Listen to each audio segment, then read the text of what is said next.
बच्चों, आज की कक्षा 9th की ऑनलाइन क्लास में हम हमारी पाठ्य पुस्तक अर्थशास्त्र से अध्याय 6 जनसंख्या इसका अध्ययन करेंगे। अध्याय के महत्वपूर्ण बिंदु हैं मानव संसाधनों का निर्माण एवं उपयोग करने के साथ साथ वे स्वयं भी विभिन्न गुणों वाले संसाधन होते हैं। इसलिए यह जानना आवश्यक है कि हमारे देश में कितने लोग निवास करते हैं, वे कैसे हम कहाँ रहते हैं। एक निश्चित अंतराल में जनसंख्या की आधिकारिक गणना जनगणना कहलाती है।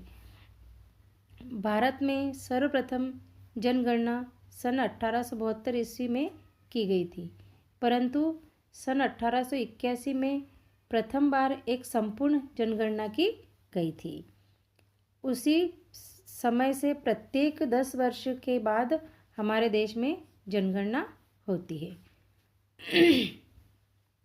भारतीय जनगणना हमारे देश की जनसंख्या से संबंधित विभिन्न जानकारियां हमें प्रदान करती है। मार्च 2011 की जनगणना के अनुसार भारत की जनसंख्या 1.21 अरब थी, जो समस्त विश्व की कुल जनसंख्या का 17.5% थी। भारत में लगभग 32.8 लाख वर्ग किलोमीटर क्षेत्र पर विश्व की लगभग 2.4% जनसंख्या निवास करती है। सन 2011 में भारत का जनसंख्या घनत्व 382 व्यक्ति प्रति वर्ग किलोमीटर था। सर्वाधिक जनसंख्या घनत्व बिहार में 1.102 व्यक्ति प्रति वर्ग किलोमीटर एवं न्यूनतम अरुणाचल प्रदेश में 17 व्यक्ति प्रति वर्ग किलोमीटर है। प्रत्येक वर्ष या एक दशक में बड़ी जनसंख्या कुल जनसंख्या में वृद्धि का परिमाण है। पहले की जनसंख्या को बाद की जनसंख्या से घटाकर इसे प्राप्त किया जाता है। इसे निरपेक्ष वृद्धि कहते हैं। प्रत्येक 100 व्यक्तियों में पर एक वर्ष में जितनी वृद्धि होती है उसे वार्षिक वृद्धि दर कहते हैं। पिछले कुछ वर्षों में जनसंख्या वृद्धि दर में कमी आई है, फिर भी भारत की जनसंख्या वृद्धि जारी है। पिछले कुछ वर्षों में जनसंख्या वृद्धि दर में कमी आई है, फिर भी भारत की जनसंख्या वृद्धि दर जारी है। जनसंख्या में होने वाले परिवर्तन की 3 मुख्य प्रक्रियाएं होती है। पहला है जन्म दर, दूसरा मृत्यु दर और तीसरा होता है प्रवास। एक वर्ष में प्रति 1000 व्यक्तियों में जितने जीवित बच्चे जन्म लेते हैं उसे जन्म दर कहते हैं, तथा एक वर्ष में प्रति 1000 व्यक्तियों में मरने वालों की संख्या को मृत्यु दर कहते हैं। लोगों के एक क्षेत्र से दूसरे क्षेत्र में जाने को प्रवास कहते हैं। प्रवास आंतरिक यानी देश के भीतर तथा अंतर्राष्ट्रीय हो सकता है। प्रति 1000 पुरुषों पर महिलाओं की संख्या को लिंग अनुपात कहा जाता है। सन 2011 की जनगणना के अनुसार भारत में 1000 पुरुषों पर 943 महिलाएं थी। साक्षरता किसी जनसंख्या का बहुत ही महत्वपूर्ण गुण होता है। सन 2011 की जनगणना के अनुसार एक व्यक्ति जिसकी उम्र 7 वर्ष या उससे अधिक है, जो किसी भी भाषा को समझकर लिख या पढ़ सकता है, उसे साक्षर की श्रेणी में माना जाता है। भारत की साक्षरता दर में धीरे धीरे सुधार हो रहा है। व्यवसायों को सामान्यतः प्राथमिक, द्वितीयक एवं तृतीयक श्रेणियों में वर्गीकृत किया जाता है। भारत में कुल जनसंख्या का 64% भाग कृषि पर निर्भर है। स्वस्थ जनसंख्या की संरचना का एक महत्वपूर्ण घटक है। भारत में मृत्यु दर में कमी आई है, लेकिन कुपोषण एवं स्वास्थ्य रक्षा सुविधाओं के लिए काफ़ी काम करना बाकी है। अब हम छोटी छोटी ये परिभाषाएं हैं, इनको समझेंगे। जनसंख्या, किसी प्रदेश या देश में रहने वाले लोगों की कुल संख्या को जनसंख्या कहते हैं। जनसंख्या घनत्व, प्रति वर्ग किलोमीटर क्षेत्र में रहने वाले लोगों की संख्या को जनसंख्या घनत्व कहते हैं। जन्म दर, किसी क्षेत्र, प्रदेश अथवा देश में एक वर्ष में प्रति 1000 व्यक्तियों में जीवित जन्मे बच्चों की संख्या को जन्म दर कहते हैं। इसे प्रति 1000 में व्यक्त किया जाता है। मृत्यु दर, एक वर्ष की जनसंख्या में प्रति 1000 लोगों में मरने वाले लोगों की संख्या को मृत्यु दर कहते हैं। इसे प्रति 1000 में व्यक्त किया जाता है। प्राकृतिक वृद्धि, किसी क्षेत्र अथवा देश की जनसंख्या में जन्म दर एवं मृत्यु दर के बीच का अंतर जनसंख्या की प्राकृतिक वृद्धि कहलाता है। निरपेक्ष वृद्धि दर, पहले की जनसंख्या यानी 2001 को बाद की जनसंख्या यानी 2011 में से घटाकर जो जनसंख्या आती है उसे निरपेक्ष वृद्धि कहते हैं। प्रवास, व्यक्तियों का एक स्थान से दूसरे स्थान में चले जाने को प्रवास कहते हैं। लिंग अनुपात, प्रति 1000 पुरुषों पर महिलाओं की संख्या लिंग अनुपात कहलाती है। व्यावसायिक संरचना, विभिन्न प्रकार के व्यवसायों के अनुसार किए गए जनसंख्या के वितरण को व्यावसायिक संरचना कहते हैं। प्राथमिक क्रियाएं, कृषि, पशुपालन, वानिकी, खनन एवं मत्स्य पालन आदि व्यवसाय प्राकृतिक क्रिया अथवा प्राथमिक व्यवसाय माने जाते हैं। द्वितीयक क्रियाएं, उद्योग, भवन एवं वस्तु निर्माण कार्य आदि को द्वितीयक क्रियाएं कहा जाता है। तृतीयक क्रियाएं, परिवहन एवं संचार के साधन, वाणिज्य, प्रशासन एवं सेवाएं आदि तृतीयक व्यवसाय कहे जाते हैं। जनसंख्या वृद्धि, किसी विशेष समय अंतराल में किसी देश अथवा राज्य के निवासियों की संख्या के धनात्मक परिवर्तन को जनसंख्या वृद्धि कहते हैं। जनगणना, किसी प्रदेश अथवा देश विशेष दिन आर्थिक एवं सामाजिक सांख्यिकी सहित जनसंख्या की सरकारी गणना को जनसंख्या कहते हैं। आयु संरचना, किसी देश में विभिन्न आयु समूहों के लोगों की संख्या को आयु संरचना कहा जाता है। अब हम प्रश्नों के उत्तर पढ़ेंगे। भारत में जनसंख्या के असमान वितरण का क्या कारण है? भारत में जनसंख्या के असमान वितरण के निम्नलिखित कारण हैं।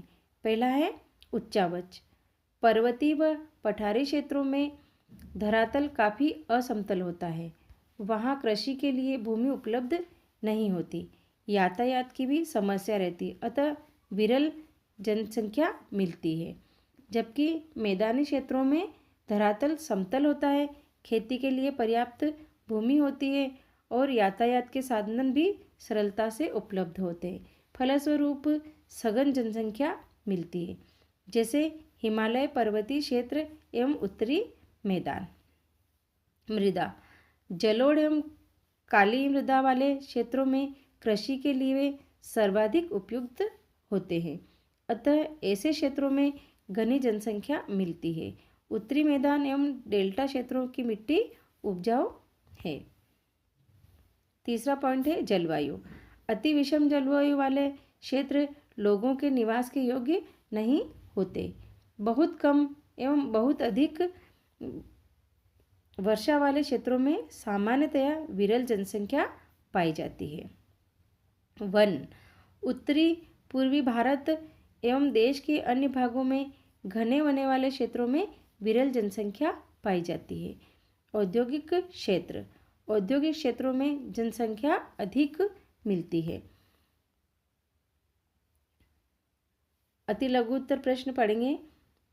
जनसंख्या वृद्धि के महत्वपूर्ण घटकों की व्याख्या कीजिए।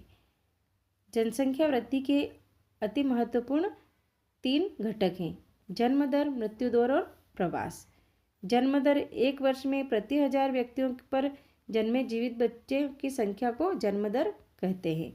मृत्यु दर 1 वर्ष में प्रति 1000 व्यक्तियों में मरने वालों की संख्या को मृत्यु दर कहा जाता है। लोगों के एक स्थान से दूसरे स्थान पर जाने को प्रवास कहते हैं। अगला प्रश्न है, 1981 में भारत की जनसंख्या की वृद्धि दर क्यों घट रही है? इसका उत्तर है, 1981 में जनसंख्या वृद्धि की दर निम्नलिखित कारणों से घट रही है। पहला है जन्म दर नियंत्रण। सन 1981 से जनसंख्या वृद्धि दर लगातार घट रही है। इसका प्रमुख कारण जन्म दर में कमी आना है। सामाजिक जागरूकता के कारण जन्म दर नियंत्रित हुई है। दूसरा है परिवार नियोजन।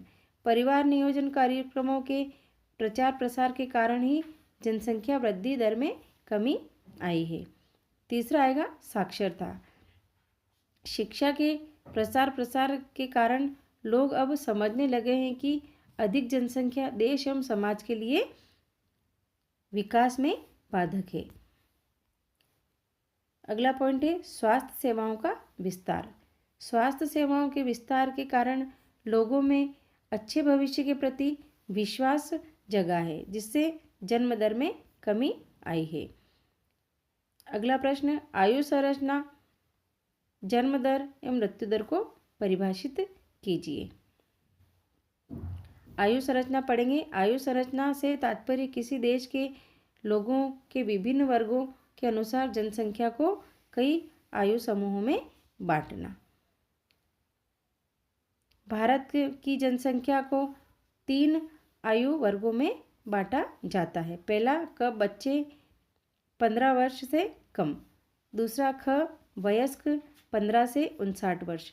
ग वृद्ध यानी 59 वर्ष से अधिक। जन्म दर और मृत्यु दर की परिभाषाएं हम पहले पढ़ चुके हैं।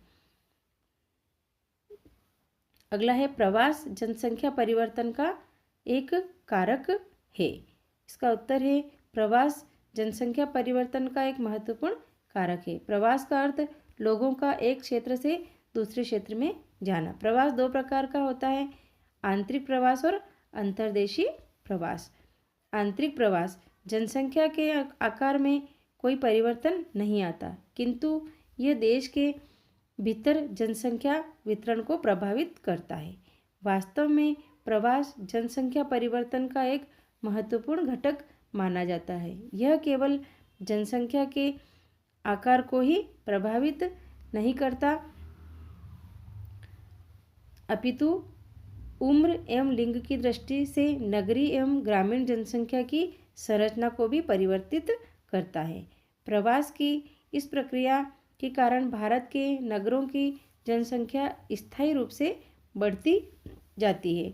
भारत के लोग रोजगार के अवसरों एवं बेहतर सुविधाओं से आकर्षित होकर नगरों की ओर स्थानांतरित होते रहते हैं। भारत में इसी प्रवृत्ति के कारण शहरों की जनसंख्या नियमित रूप से वृद्धि हुई है। सन 1951 में कुल जनसंख्या 17.29% नगरीय जनसंख्या थी, जो 2011 में बढ़कर 31.80% हो गई है। सन 2001 से 2011 के मध्य 10 लाख से अधिक जनसंख्या वाले नगरों की संख्या भी बढ़कर 55 से 53 हो गई है। 35 से 53 हो गई है। इस प्रकार स्पष्ट होता है कि प्रवास के कारण नगरों पर जनसंख्या का दबाव बढ़ता जा रहा है। अब हम जनसंख्या वृद्धि और जनसंख्या परिवर्तन में अंतर पढ़ेंगे। 2 समय बिंदुओं के मध्य किसी देश अथवा राज्य की जनसंख्या में होने वाले शुद्ध परिवर्तन को जनसंख्या वृद्धि कहते हैं। जनसंख्या परिवर्तन से अभिप्राय जनसंख्या के स्वरूप में परिवर्तन से है। इसका दूसरा अंतर है, इस प्रकार के परिवर्तन को 2 प्रकार में व्यक्त किया जाता है, सापेक्ष वृद्धि और दूसरा है प्रतिवर्ष होने वाले प्रतिशत परिवर्तन के द्वारा। इसका अंतर है, जनसंख्या परिवर्तन को 3 कारक निर्धारित करते हैं: जन्म दर, मृत्यु दर और प्रवास। इस प्रक्रिया में जनसंख्या के आकार में परिवर्तन आता है। जनसंख्या परिवर्तन में इस प्रक्रिया में जनसंख्या वितरण एवं व्यावसायिक संरचना में परिवर्तन आता है। प्रश्न है, व्यावसायिक संरचना एवं विकास के बीच क्या संबंध है? इसका उत्तर है, व्यावसायिक संरचना एवं विकास के बीच गहरा संबंध होता है। व्यवसायों को मुख्य रूप से 3 वर्गों में विभाजित किया जाता है: प्राथमिक, द्वितीयक और तृतीयक। प्राथमिक व्यवसाय कृषि, पशुपालन, मछली पालन एवं खनन आदि से। द्वितीय व्यवसाय निर्माण उद्योग से एवं तृतीयक व्यवसाय परिवहन, संचार, वाणिज्य, प्रशासन एवं सेवाओं से संबंधित होते हैं। जिस देश के अधिक लोग प्राथमिक व्यवसायों में लगे होते हैं, वह देश अपनी जनसंख्या के विकास के निम्न स्तर पर होता है और विकासशील देश कहलाता है, जैसे भारत। इसके विपरीत जिस देश के लोग द्वितीयक एवं तृतीयक व्यवसाय में लगे होते हैं, तो उनकी आय का स्तर भी अधिक होता है एवं विकास का स्तर भी ऊंचा होता है। ऐसे देश विकसित देश कहलाते हैं, जैसे संयुक्त राज्य अमेरिका एवं जापान। भारत में कुल जनसंख्या का 64% भाग कृषि कार्य में लगा हुआ है। द्वितीयक एवं तृतीयक क्षेत्र में क्रमशः 13 एवं 20% लोग लगे हुए हैं। अतः स्पष्ट है कि हमारी जनसंख्या का लगभग 2/3 भाग कृषि में लगा हुआ है। लगा होने के कारण हमारी जनसंख्या का विकास स्तर भी नीचा है। इस आधार पर हम कह सकते हैं कि व्यावसायिक संरचना का विकास